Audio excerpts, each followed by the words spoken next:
चिंतनक्षण ही सूत्रे जगण्यातील हे अनुभवमय सार श्रवण करूयाता सूत्रांचा हा सुबोध विस्तार.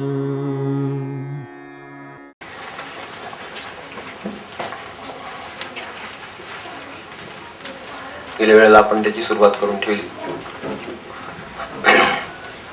कळायला अवघड नाही, पण पचवायला मात्र अवघड आहे. त्याची जण आपण आता आठवडाभर चिंतन केलं असेल, त्यामुळे आपल्याला झाली की उरल्या सुरल्या गप्पा आता फक्त त्याबद्दल मारायचं म्हणजे झालं. कळायला सोपं आहे का हा मुळात प्रश्न.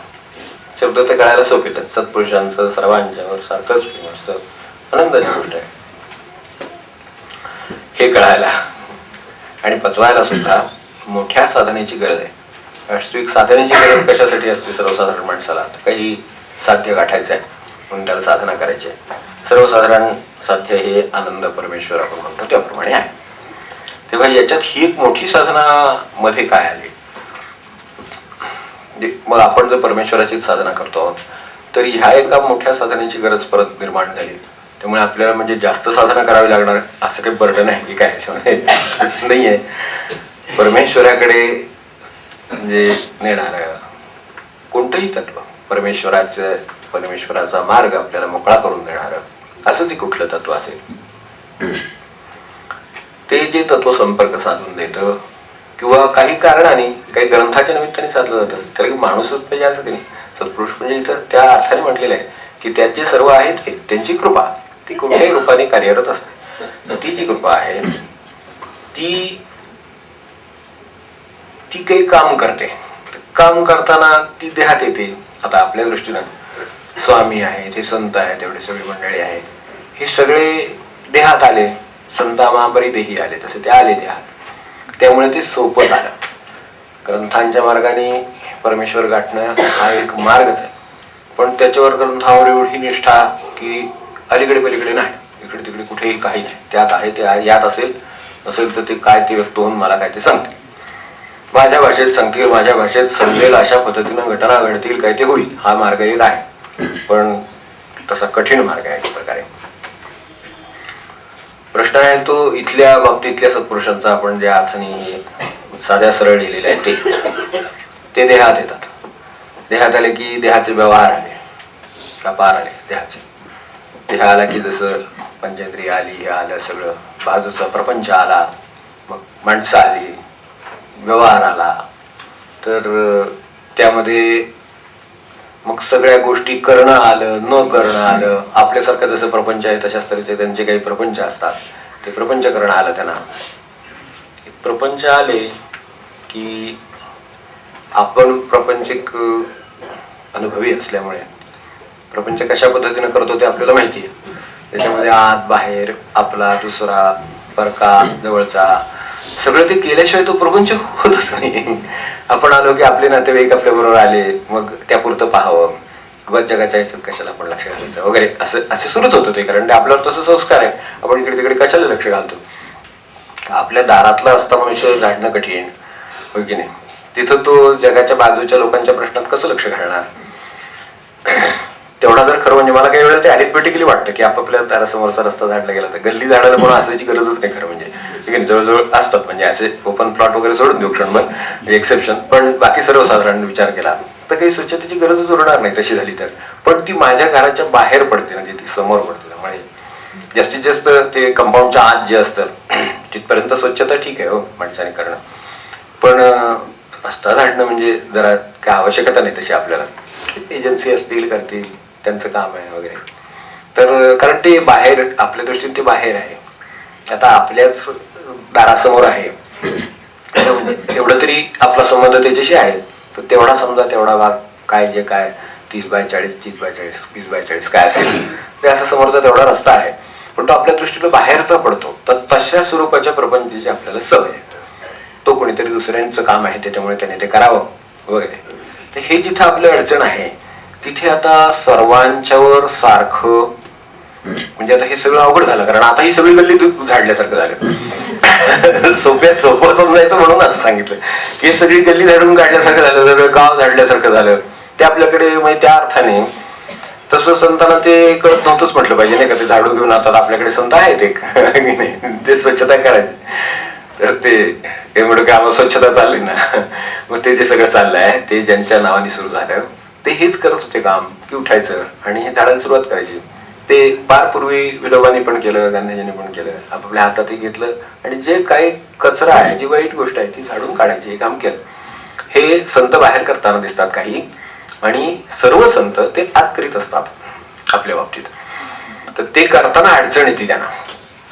ती अडचण काय असते की त्यांना प्रत्येक जीवाचा उद्धार व्हावा असं वाटतं, आणि मी जर गेलोच समजा तर उद्धार माझा व्हावा असं वाटतं. म्हणजे त्यातल्या त्यात, कारण का बाकीचं काय आपल्याला करायचंय ना, बाकीच्या जगात आपल्या पुरतं पाहावं. ते जसं आपल्या पुरता रस्ता पाहावा तसं त्यांना आपल्या पुरता पाहता येत नाही. त्यांना संबंध रस्ता हा सगळा खराब आहे, त्याच्यावर कचरा आहे असं दिसतं. तर ते आपल्याला तसं नाही दिसत, त्यामुळं थोडीशी अडचण येते. ते कळायला सुद्धा थोडं अवघड जातं. सर्वसाधारणपणे जे संत आहेत, आता घरातले परमेश्वराच्या कृपेने त्यांचे अनुकूल असतील तर ठीकच आहे, पण नसेल तर घरातूनच त्यांना सुरुवात होते विरोधाला. आणि त्यातल्या त्यात ते जर परमेश्वराच्या कृपेने अनुकूल असतील तर नातेवाईकांकडून सुरुवात होते की जगाचे कशाला करत बसते. आपलं जर ह्यांनी केलं तर तसं संत खूप कार्यक्षम असतात. आपल्याला माहिती आहे एक ज्यांचे फोटो लावलेत ते समोरचं खाली उतरले आता, तर मला वाटत नाही वेळ लागेल म्हणून साताऱ्याचं उतरवायला किंवा काय जे असेल तुमचं इंडस्ट्री असो नाही वाटेल ते वेळ असो त्याचं काय करून टाकतील ही आपल्याला सामर्थ्याची कल्पना यायला काही हरकत नाही, तेवढी आपण कल्पना करू शकतो. पण ते जे सगळ्या जगाचं करतात ते आपल्या लक्षात येत नाही. आपल्याला असं वाटतं की आपले काय असेल ते भर घालावी, आपल्या याच्यात काय ती प्रगती करावी. समजा आपण फ्लॅटमध्ये राहत असतो तर बंगल्यात राहायला जावं, छोट्या बंगल्यात असेल तर मोठ्या बंगल्यात जावं, साध्या टाईल्स असेल तर मार्बल असावा, काय तिथले म्हणजे जास्तीत जास्त काय करते असं काहीतरी करत असावं ना सारखं. मग हे आता आपल्याला असं म्हणत येतं का की त्यांच्या घरात बॉ फरशी येतं तिथं टाईल्स बसवाव्यात, असं जर उद्या एखादा म्हणाला तर कसं होईल. त्यांच्या घरात आपण बरोबर असं नाही काही विचार म्हणजे विचार करणं सुद्धा चुकीचं आहे असं आपल्याला वाटतं. म्हणजे कळायला सुद्धा ते अवघडच आहे. घरोघरी जो तो मनुष्य आनंदामध्ये असावा, पसायदानाचा अर्थ काय, हे घरोघरी मार्बल बसवण्यासारखेच आहे. घरोघरी मोठी घरं, हवेशीरपणा, आनंद असं सगळं त्या घरामध्ये असावं असं म्हणल्यासारखं आहे त्याचा अर्थ साध्या भाषेमध्ये, आपल्या प्रापंचिक भाषेमध्ये. कारण ते काय ते म्हणून मोकळं येतं. खूप ठिकाणी अगदी आणि म्हणजे विशेष अर्थाकडे लक्ष न देता पण एक फॉर्मॅलिटी म्हणून आणि खूप चांगलं वाटतं असं म्हणून सुद्धा ते म्हणलं जातं. पण त्याचा जर अर्थ पाहिला तर त्याचा अर्थ तुमच्या घरात सुद्धा सुख नांदू दे, तुमच्याच नव्हे जो मला माहित नाही त्याच्या घराचा सुद्धा उद्धार होऊ दे असं म्हटल्यासारखं आहे ते थोडक्यात. तर असं म्हणणं म्हणजे आपल्याला हे कळायला कितपत कसं सोपं किंवा अवघड आहे ते आपणच ठरवा. आता आपली जेवढी कुवत असेल, ज्याप्रमाणे जसं आपण विचार केला असेल, जशी मनाची बैठक तयार झाली असेल, हा फक्त कळूनच घ्यायचंय, काही करायला जायचं नाहीये. तिथला खेळ काढायचा असेल तर प्रश्नच आहे. आपल्याच घरातला काढतोय आपण, फक्त असा काढला जाऊ शकतो किंवा ते गल्ली साफ करू शकतात, तर असं होऊ शकतं. आपल्या सोसायटीत जर कुठे असाल आपण राहायला तर सोसायटी मधले बाजूचे कंपाऊंडचे वगैरे कुठे काढणारे केर काढणारे लोक असतात हो की नाही. कंपाऊंड राहणारे तिथले असं म्हणत नाही मी की बाहेरचे कोणी आले आणि त्यांनी शेजारची सोसायटी जाऊन साफ केली वगैरे असलं काही मी अपेक्षाच करतो. मी ते खूपच मोठी गोष्ट झाली. पण आपण ज्या कुठल्या कॉलनीत सोसायटीत वगैरे आहोत किंवा ह्याच्यात आहोत तर ते ठीक आहे, स्वतःचा एक वेळ करते, पण त्या कॉलनीसाठी केर काढणारे किंवा असं आपल्याला कळायला हे सोपं आहे का अवघड आहे ते आपणच ठरवा. मग आता याच्या पुढं कळणं आणि ते पचवणं, कारण त्यांनी केलेलं सुद्धा आपल्याला, कारण त्यांचं करणं हे नेहमी आदर्श रूप असतं. जीवन हा त्यांचा उपदेश असतो, संतांचं जीवन हा त्यांचा उपदेश. करा आता तो सगळ्यांना पाहायला मिळत नाही, प्रत्यक्ष अनुभवायला मिळत नाही, म्हणून त्यांना नाईलाजानं ग्रंथ लिहावे लागतात. कारण सगळ्यांना हा कसा पाहायला मिळणार, सगळे कसे त्या काळात जगणार, सगळ्यांचा संपर्क कसा येणार. महाराज समजा तिथे होते गोंधवले होते, किती माणसं कॉन्टॅक्ट मध्ये येऊ शकतील, किती माणसं संपर्कात येऊ शकतील, त्याला मर्यादा असेल काहीतरी. तर ती जी मर्यादा असेल त्याच्या पलीकडे राहणाऱ्यांचं काय होणार. म्हणून मग प्रवचन, म्हणून मग लेखन, म्हणजे ते टिकून राहील. जे तर दासबोध आज 300 वर्ष झाली, समजा 400 वर्ष झाली, तरी आज आपल्याला त्यातून त्यांना काय म्हणायचं होतं ते जे जगलेले असतील, तिथे ते प्रत्यक्ष पाहिलेली माणसं ते त्यांची काही वेगळीच अवस्था असेल हो की नाही. त्यांनी हे पाहिलं असेल प्रत्यक्ष, हा त्याग त्यांनी पाहिला असेल, हे कष्ट पाहिले असतील, त्यांनी काय ती निरपेक्षता पाहिली असेल, म्हणजे कुणाच्याही काळात घ्या, अगदी ज्ञानेश्वरांच्या काळात घ्या, कोणाच्याही घ्या, त्यांची जगण्याची लाईक फायर, ते तिथे ती जी धग लागली असेल ती लागलीच असेल. पण आता ती विसरल्यानंतर पुढे काय असं जे होईल देहाच्या दृष्टीने म्हणतो मी, बाकी सूक्ष्म दृष्ट्या तरी आहेतच, पण तरी सुद्धा ती गेल्यानंतर काय, त्यासाठी मग ग्रंथ. मग आता कळणं आणि पचवणं म्हणजे संतांचे ग्रंथ हे त्यांचा प्रत्यक्ष उपदेश असल्यामुळं ते जसं जगतात, म्हणजे जसं जगतात किंवा जसं जगायला सांगतात, जसं जगतात तसं जगणं बाह्यदृष्ट्या नको असं महाराजांनी स्पष्ट सांगून ठेवले. बाह्यकारी जगायला जाऊ नये, पण ते ज्या दृष्टीनं जगतात, जी त्यांची भूमिका असते जगण्याची, जी आतून जगताना त्यांची जी दृष्टी आहे, की जी त्यांच्या जवळ मुलांसाठी जे आहे तेच शेजाऱ्याच्या मुलासाठी, तेच त्यांच्या शेजारच्या मुलासाठी आहे, तेच त्याच्या मित्रासाठी आहे, असं जे आहे ही जी जगण्याची दृष्टी आहे त्यांची, त्यांचा आनंद जसा स्वतःच्या गोष्टी झाल्याने होत नाही, दुसऱ्याच्या गोष्टी झाल्याने तितकाच आनंद होतो जितका त्यांच्या स्वतःच्या, म्हणजे ज्याला आपण स्वतःच्या प्रपंचातले म्हणतो त्या गोष्टी झाल्याने जो होतो तोच त्यांच्या प्रपंचातल्या झाल्याने सुद्धा होतो. आता हे पचवायचं आहे आपल्याला. तर पचवायचं म्हणजे अंमलाचा प्रश्न आहे. पचवणं म्हणजे ते झालेलं प्रत्यक्ष माझ्या जीवनात येणं. तर ते त्यातलं यायला मोठ्या साधनेची गरज आहे असं म्हणायचं आपल्याला. त्यांचा उपदेश म्हणजे सर्वावर सारखंच प्रेम, हे एकच मुद्दा घेतलाय त्यातला. कारण they are full of love. त्यांच्याकडे जे आहे ते सगळं कॉस्मिक आहे, अक्षरशः सर्व विश्वावर प्रेम आहे. ज्ञानेश्वरी ही शेवट विश्वावरचं प्रेम करून संपते. बाकीचं सगळं सांगितलेलंच आहे, अख्ख्या विश्वावर प्रेम करते आणि थांबते, बाकी काही सांगतच नाही ते. आणि इतकं करून ते पुन्हा स्वतः काय होतात, ते बिकम देईल, काही त्यांचं त्याच्याबद्दल कर्तृत्वाचं नाही, अशा ठिकाणी ती जाऊन संपते. आता हे कळायचं आणि पचवायचं म्हणजे काय हृदयाची आवश्यकता आहे. जर मनाच्या भाषेत बोलायचं असेल तर कोणत्या मनाची आवश्यकता आहे हे आपल्या लक्षात येईल. तर हे सर्वावर प्रेम असतं म्हणजे काय हे आपल्या लक्षात येईल. तर सर्वावर आपल्याला प्रेमाची कल्पना आहे. आपण प्रापंचिक माणसं आहोत, त्यामुळे आपण तर स्वतः प्रेमळ आहोत वगैरे आपल्याला वाटतच नाही. त्या अर्थाने प्रेमाची कल्पना आपल्याला आहे. तर आपण जी कल्पना आहे तिथून सुरुवात करू. प्रेमळ आहोत किंवा एखादा मनुष्य प्रेमळ आहे, आपल्यावर नको घ्यायला, कारण ते काय होतं थोडस त्रास होतो. पण समजा दुसरा एखादा प्रेमळ आहे असं आपण एक कल्पना करू, हा माणूस फार प्रेमळ आहे असं आपल्याला वाटतं, तर ते खूप प्रेमळ आहेत. म्हणजे काय आहेत, तर तुमच्या मनासारखं करतात, तुम्ही सुचवलं की त्याप्रमाणे करायला तयार होतात वगैरे वगैरे. आपल्या काही कल्पना असतील प्रेमाच्या. आनंद सागरांच्याकडे अनुग्रह घ्यायला गेला की सांगायचं तुझं वाटोळं होईल, तुझं हे होईल, घरमावी होऊन जाईल, घरदारात वस्तू होईल, तुला वेळ लागेल. आता अनुग्रह गेला कोण जाणार मला सांगा. आता हे सुद्धा त्यांचं प्रेमच आहे एक प्रकारचं, की त्याला एवढंच म्हणायचं आहे की तुला या सगळ्याचं मानसिक दृष्ट्या त्याग करावा लागेल. मानसिक दृष्ट्या तुला जे अडकून जो त्रास झालेला आहे तो तुला दूर करण्यासाठी. पण आता एवढ्यातून टिकणार ते बसले पाटील म्हणजे होईल काय. मग त्यांना मात्र जवळ काही झालं नाही, म्हणजे चढ पिणवर सगळं व्यवस्थित होतं. पण ही त्यांची जे प्रेम आहे त्याची ते पद्धती आहेत. तर आपलं त्यांचं आपल्यावर प्रेम आहे, पण आपल्याला जे प्रेमाची कल्पना आहे ती आता त्यांनी माझ्यावर प्रेम करणं म्हणजे माझ्या अडीअडचणी दूर करणं किंवा काय असेल ते काय काय आपल्याला जे म्हणायचंय ते थोडक्यात म्हणजे माझ्या मनासारखं होण्यापर्यंतच प्रेमाची माझी मजा. माझ्या प्रेमाची माझ्या मनाविरुद्ध झालं तर तो प्रेमळ नाही मनुष्य.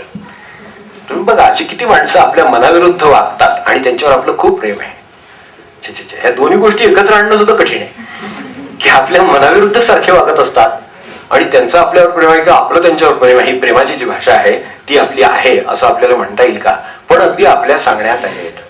आपण म्हणावं त्यांनी झेलावं वगैरे म्हणजे किती प्रेमाची कल्पना आहे. किंवा तिकडून त्यांनी आपल्यासारखं करावं वगैरे असं हे जे सगळं आहे सगळ्या प्रेमाच्या आपल्या कल्पना जातात ते इथपर्यंत जातात, त्यांच्या तशा जात नाहीत. तर तेव्हा साधनेची गरज आहे. एक तर मला स्वतःला पचवायला गरज आहे आणि दुसरी गोष्ट म्हणजे ते काय करतात कसे जगतात ते समजून घ्यायला गरज आहे.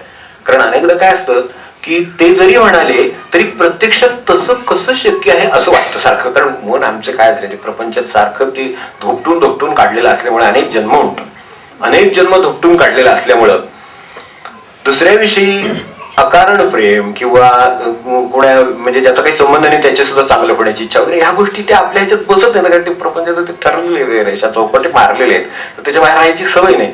ते उघड्या आकाशाखाली जगणारे लोक आहेत, त्यामुळे त्यांना सर्वच सारखं आहे किंवा सर्वच घरं त्यांचे सर्व उघड्या आकाशाखाली त्यांना सारखंच आहे. ही जी काय अवस्था आहे ही त्यांची जी काय आहे ती कळायला पचवायला.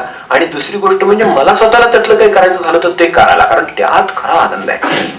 ते ज्या अवस्थेमध्ये आहेत त्या अवस्थेमध्ये असण्यात खरा आनंद आहे, म्हणून ते ज्या अवस्थेत आहेत त्याच्याच आनंदात ते आहेत, म्हणून आपल्याला जावं लागतं.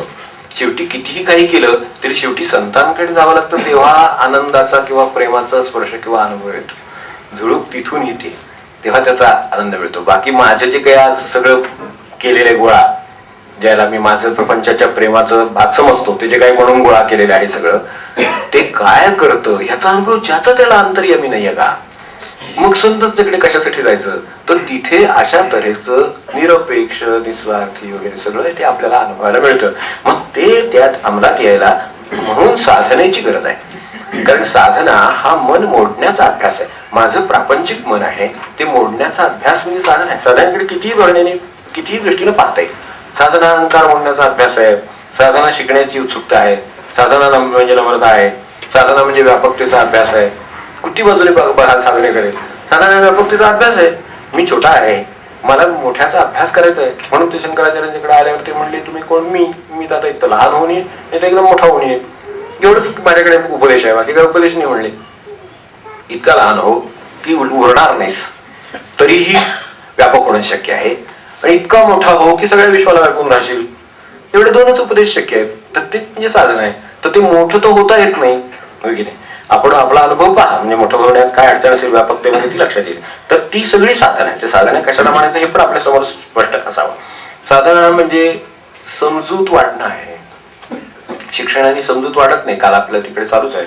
त्या शिक्षणाने समजूतदारपणा येतो असं जर असतं तर जसा जसा ग्रॅज्युएट मनुष्य वा म्हणजे किती छान, पोस्ट ग्रॅज्युएट म्हणजे किती समजूतदार, म्हणजे आणि मग शक्यतो पोस्ट म्हणजे आणखीन काय जे असतं पुढचं मी काय आता म्हणत नाही त्याला, तर डॉक्टरल पोस्ट डॉक्टरल वगैरे म्हणजे ती माणसं म्हणजे प्रेमाने उथमलेलीच असायला पाहिजे. छे छे छे छे काय तर तुम्ही बघू विचार सुद्धा करू नका त्याचा. काय त्या अहंकारने एवढी कडक झालेली असतील की तिकडे जाणं सुद्धा नको असं वाटेल. त्याच्यापेक्षा एखाद्या आडणी मनुष्य ना अर्धी भाकरी घालेल तुम्हाला, तुम्ही भुकेले असेल तर म्हणेल घ्या, असं त्याच्याकडे आहे. पण तिथं आपल्याला ते कठीण होत जाईल, म्हणजे दुर्मिळ होत जातं ते. तर साधना हा समजूतदारपणा आहे. तर मनाचा समजूतदारपणाचा अभ्यास म्हणजे सुद्धा साधन आहे. आणि समजूतदार असल्याशिवाय दुसऱ्याचं दुःख नाहीच समजत.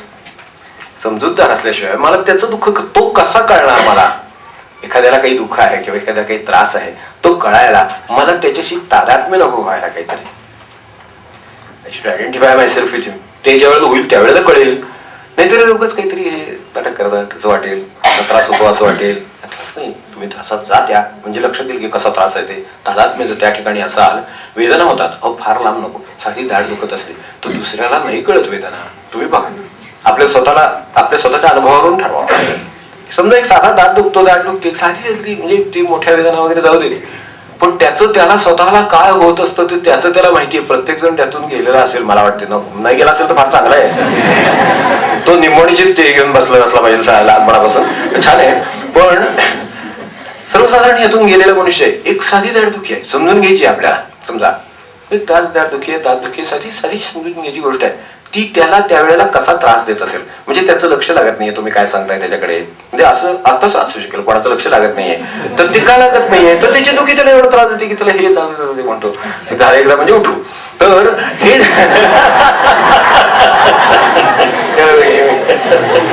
तर ते एवढंच त्याच्या दृष्टीने आहे. कारण काय का असे ना थोडा वेळ आपला त्याच्यामध्ये गेलेला आहे, थोडा वेळ विसर पडला तेवढाच झाला म्हणायचा, पुन्हा आपलं कुठकुट आहेच परत डोक्याला. तर ते होणार नाही. तर अशी दाढदुखी म्हणजे मला एवढंच माहिती आहे की अशा दाढदुखी बऱ्याच असतात. असं होतं खरं की त्या बऱ्याच असतात. तर त्यामुळे एवढीशी दुखी आहे ती समजून घ्यायची. समजा घरातल्या माणसाचीच आहे, ही तर सगळ्या जगाचं म्हणतायत, अख्ख्या जगावर प्रेम आहे, तिथे समजून घ्यायला किती कठीण असेल. घरातल्या माणसाची समजा असं काही अवस्था झाली आणि तो जर आज म्हणला की आज आपण असं करूया, आजचा दिवस होता, आपण नाहीतरी एरवी नेहमी उपासाचा ऐकतो, खरं म्हणजे उपास किती कशा पद्धतीने करायला पाहिजे तुम्हाला माहिती झालं पुढे काय म्हणायचं. आज मला खूप जाड होती, माझं काही स्वयंपाकात लक्ष लागत नाही, शक्य नाही मला हे. तर त्यामुळे आजचा दिवस आपण असं ते महाराज खरा जो म्हणतात उपवास म्हणजे तर तसं आपण आजच्या दिवस करूया का.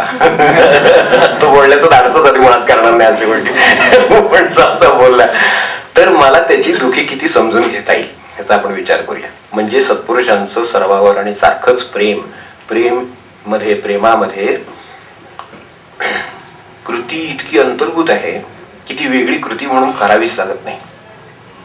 आपण ज्या कृती करतो ना ते हेतुपूर्वक असतात. प्रेम निर्हेतुक आहे आणि त्यामुळे त्या कृतीला मर्यादा नाही आहे, इन्फिनिट अक्षरशः.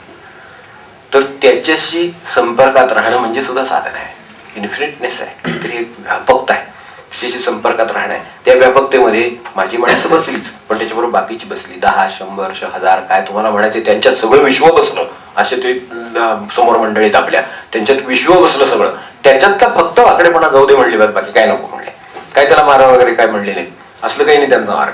काय त्याच्यातला जर दुष्टावा गेला तर त्याच्यासारखा किती उत्तम माणूस आहे तो, की फक्त त्याच्यातला तो दुष्टावा गेला, विकार गेले, काय आडायचं असेल ते तेवढं गेले की झालं त्याचं काम.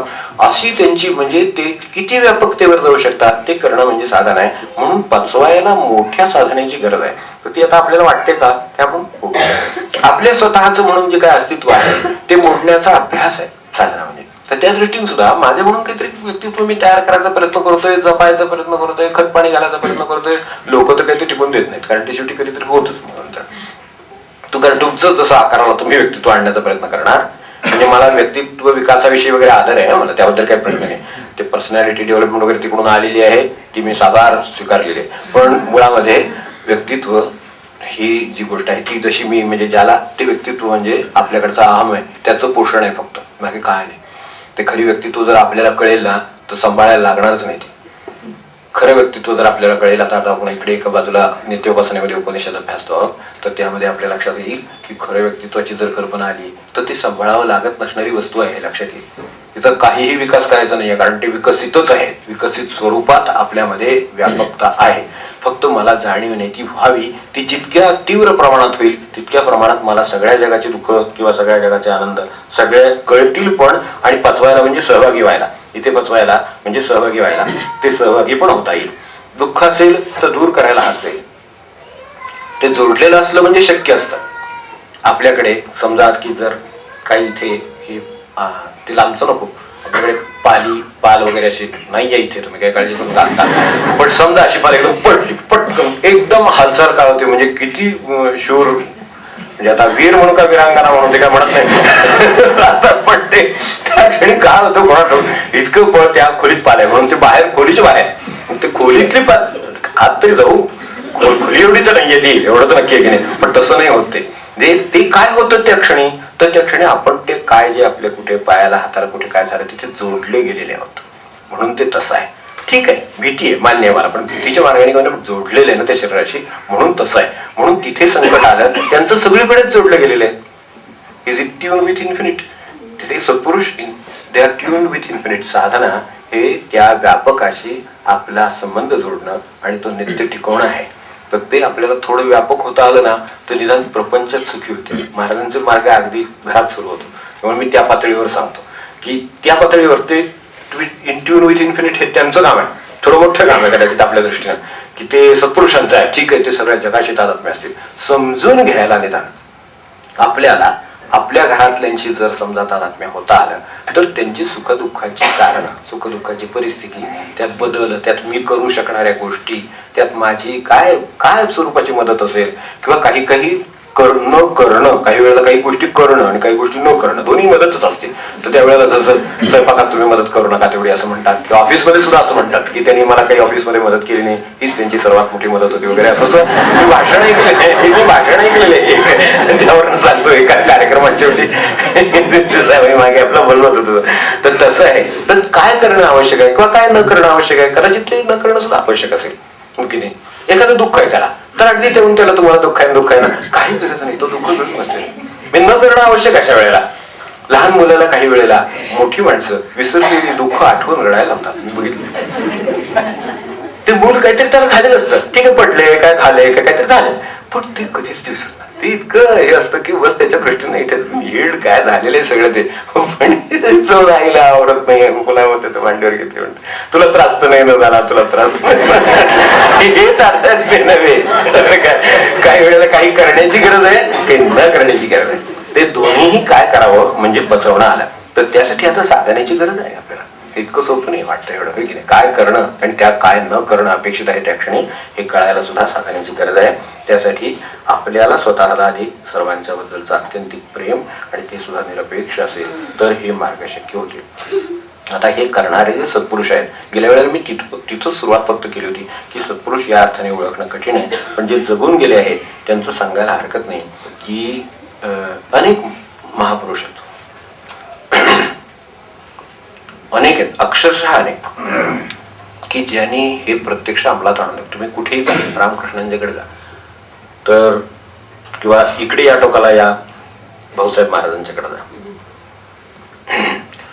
निंबर्गीला भाऊसाहेबांचं प्रवचन सुरू होत असताना नेहमी काय होतं, भाऊसाहेब महाराज हे त्यांना लोक विचारित ना की बाबा तुमच्या, म्हणजे ह्यांना विचारित, निंबर्गीला असताना ते तुमचं मठ्ठ गिराईक आलं नाही का, प्रवचन सुरू करीत नसत ना. अडाणी माणसं आहे, अडाणी माणसाबद्दल त्याला मठ्ठ म्हणण्यामध्ये ह्यांना काय आनंद होत असेल तो होत असेल, पण ती माणसं तानात्मी आहेत. त्यांना कळलेलं की याला अंतरंगात काय कळतं, अंतरंगामध्ये काय कळतं हे त्यांना कळतं, म्हणूनच केवळ ते आल्याशिवाय निरूपण सुरू होत नाही अशी परिस्थिती आहे. तर हे त्यांना त्यांच्या भाषेतच कळू शकतं की तिथे लौकिक शहाणपण. आणि नंतर निंबर्गी महाराज जे प्रवचन करीत तर ते सुरू व्हायच्या वेळेला ते जर नसले आले तर जरा थांबलेलं असतं, ते आले की सुरू व्हायचे. पण त्यावेळेला हे आता लौकिकदृष्ट्या शिक्षण नसलेलं असल्यामुळं बाकीची जी सुशिक्षित म्हणणारी मंडळी होती त्यांना असं वाटे हे सगळे आपल्या मनातले भेद आपल्या लक्षात आले असतील काय आहेत ते, आणि का त्यांचं प्रेम असताना का आपल्याला जमत नाही हे पण लक्षात येतं. तुमचं ते मोठं गिराईक अजून आलं नाही म्हणून सुरू झालं नाही का असं विचारायचं. कसं असेल बघा, आणि टिपून ठेवलेलं आहे. पण त्यांची चहा तयारी अशी होती, ते आहेत पुढे अंबुराव महाराज आहेत, प्रत्येकाच्या ठिकाणी आपल्याला आढळेल त्यांचं अत्यंतिक प्रेम आहे. कारण मूळ जे काय त्यांना कळतं, कळायला पाहिजे, म्हणजे हे प्रेम आहे ना, त्याच्यामध्ये त्यांना ते प्रेम देऊन तसं प्रेम तिथे रुजवायचं असतं, आणि त्याच्याप्रमाणे हा परमार्थाचा किंवा परमेश्वराचा मार्ग प्रशस्त होत जात असतो. सत्पुरुष जगतात तेव्हा परमेश्वराचा मार्ग प्रशस्त होतो, तो त्या प्रेमाच्या मार्गाने होतो. आणि ते करतात. कुठेही कुठल्याही बाजूला गेलात तरी आपल्याला हे आढळेल. आपल्याला अगदी जी माणसं माहिती आहेत आणि दोन्ही तिन्ही मार्गाने सांभाळून, सगळं आपलं व्यवस्थित सांभाळून, इकडे जे गिरीशचंद्र घोष होते रामकृष्णांच्याकडे, ते आपल्याला माहिती असतील तर अगदी ह्यातला मनुष्य, म्हणजे नाटक लेखन काय ते वाचन अशातले ग्रस्त आहेत.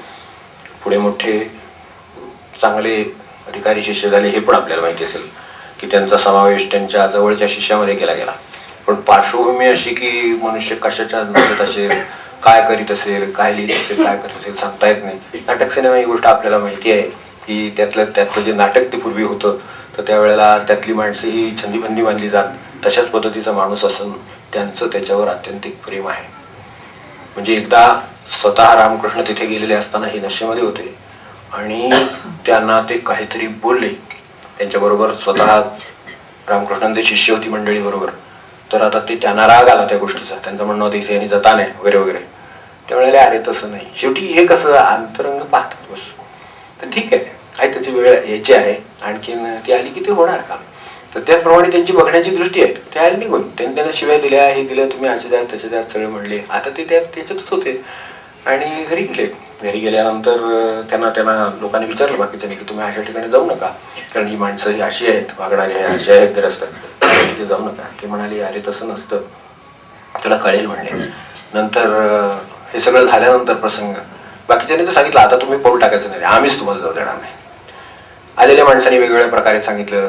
त्यांनी आणखीन एक जवळचे शिष्य आले, त्यांना विचारलं. ते म्हणले की आपल्याला माहित नाही का, एवढा इतिहास आहे, कृष्णाच्या एवढ्या गोष्टी आहेत, आपण सगळं जाणता. त्याला ते कालिया मर्दनाच्या वेळेला त्याला सांगितलं ना, कालियाला विचारलं होतं, त्या कालियाने असं सांगितलं त्याला की अरे मला निसर्गाने किंवा परमेश्वरानेच विष माझ्या अंगात ठेवलं, मी काय करू असं विचारलं. असं एक काय प्रश्न म्हणायचे, अचाट ज्ञान लिहून सगळ्याने. तर तशी तिची अवस्था म्हणले, असं म्हणले. पण हे सगळं झाल्यावर ते म्हणले असं आहे का, बरं आता आपण टांगा करून त्याच्या घरी जाऊया. वाहन केलं, घरी गेले. तोपर्यंत हे घरामध्ये काहीही जेवता न खाता पिता बसलेले होते. त्या दिवशी काही खाणंपिणं नाही. ही गोष्ट होऊन अनेक तास मध्ये गेले तरी खाणंपिणं ते सगळं गेलं होतं, ते उतरलं, ते सगळं झालं, सगळं गेलेलं होतं. आणि अशा अवस्थेत पश्चाताप दग्ध होते, उपाशी बसलेले होते.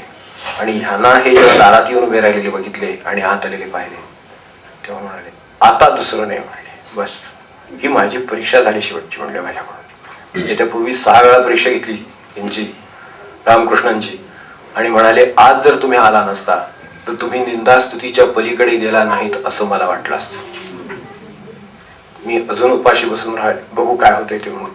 मला माहिती आहे मी काय करत होते, पण मला माहित आहे आणि मला हे पाहायचं होतं. आता तुम्ही आज माझ्याकडे आपण होऊन अशाही परिस्थितीत इतका दिवस सगळा पार पडल्यानंतर सुद्धा तुम्ही परत माझ्याकडे आलेले आहात, तर त्याचा तिथपासून जे त्याशिवाय दुसरं नाही म्हणून जगले ते तसेच जगले. आणि त्यामुळं अनेक गोष्टी पुढे ज्या त्यांच्या काळात घडू शकल्या, जे ज्या शिष्यांच्याकडून अभिप्रेत आहेत कार्याच्या दृष्टीनं, असंख्य गोष्टी घडू शकल्या. सत्पुरुषांचं सर्वावर सारखंच प्रेम असतं, तर हे कळून घ्यायला पचवायला कसं कठीण आहे हे आपल्याला मी फक्त त्याची हायलाईट सांगितले. बरं, त्यांचं सारखंच प्रेम असतं, ते मार्ग सारखा काढून देतात. प्रत्येकाची परिस्थिती वेगळी आहे ना. तात्या मार्ग काढायचे. तात्या याच्यामध्ये पुण्याला एकदा असताना, आपल्याला माहिती असेल तात्या पुण्यामध्ये असताना की आपल्याकडे फर्ग्युसन कॉलेजला तिथले जे रेसिडेंट डॉक्टर होते भागवत म्हणून, ते त्यांच्याकडे भेटायला आले फर्ग्युसनचे.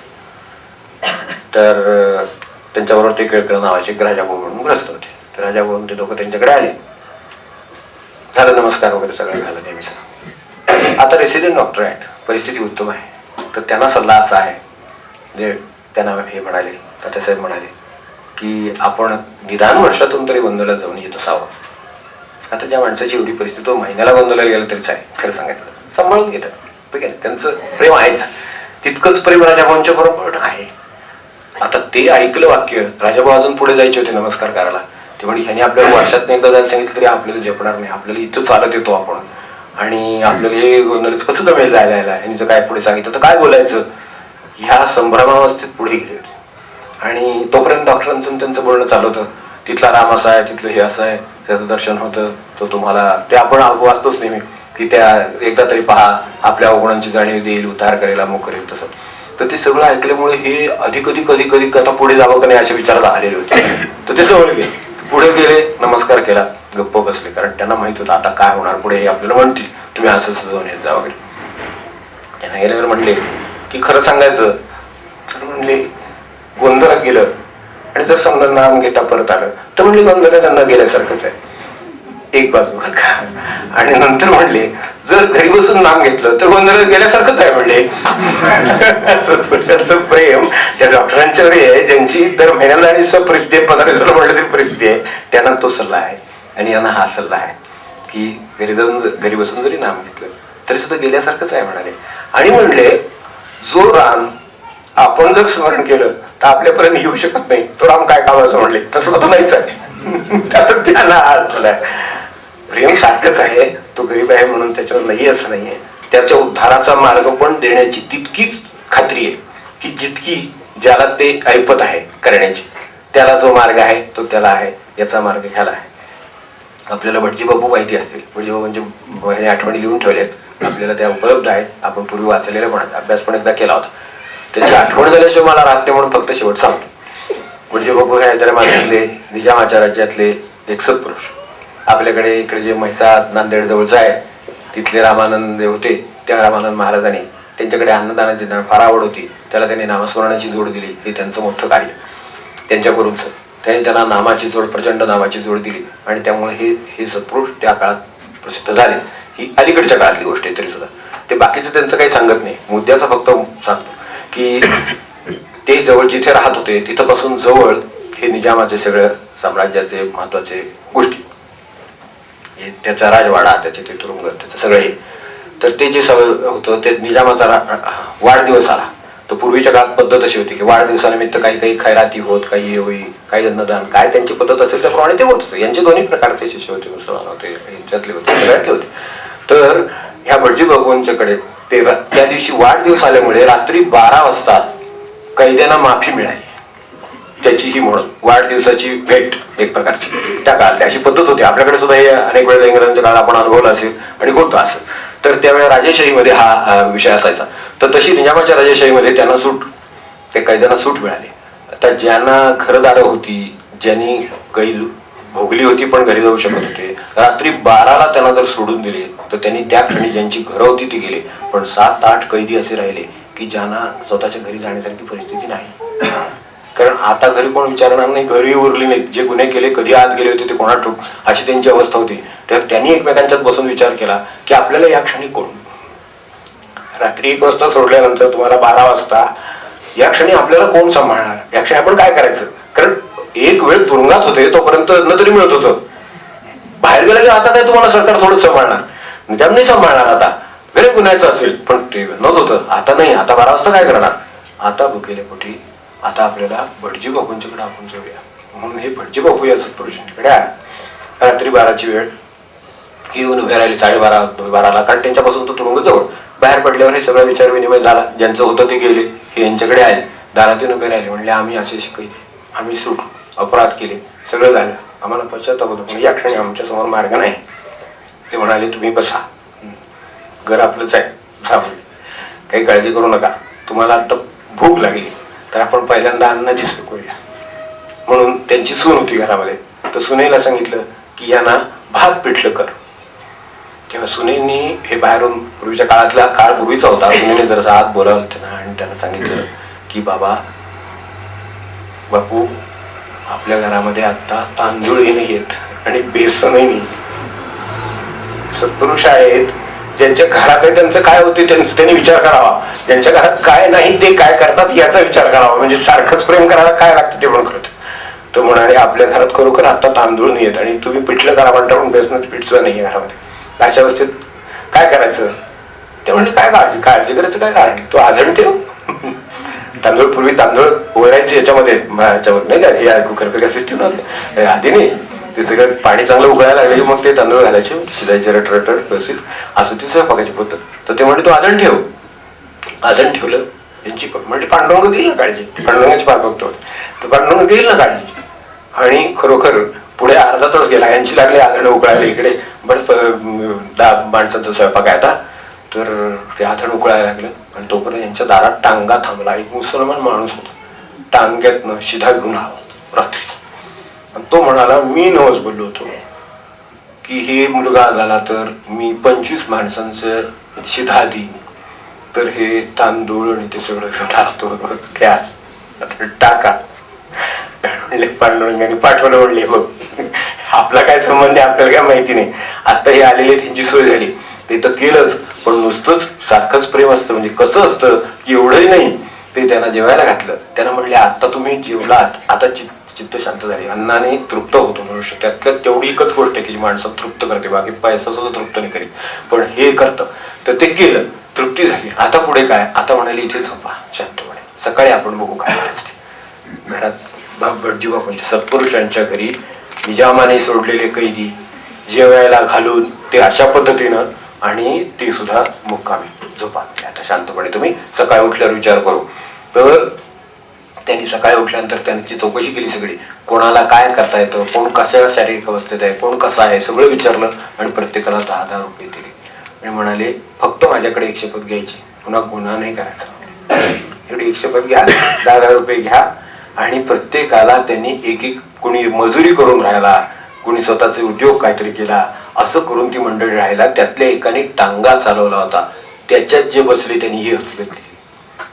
तो टांगा चालवताना तिथून जाताना म्हणाला भटजी बापू का हमने बहुत महाराज काम ने खाया है. तो आयुष्यात गुन्हा घडलाच नाही परत. सत्पुरुषांचं प्रेम सर्वांच्यावर आणि सारखं असतं, समजून घ्यायला खरोखर कठीण आहे, पण निदान त्याची झलक जरी आपल्याला कळली तरी आपल्या जीवनात काय आनंद आपल्याला कळली, काय असेल ते असू दे, आपण विचार करायच्यावर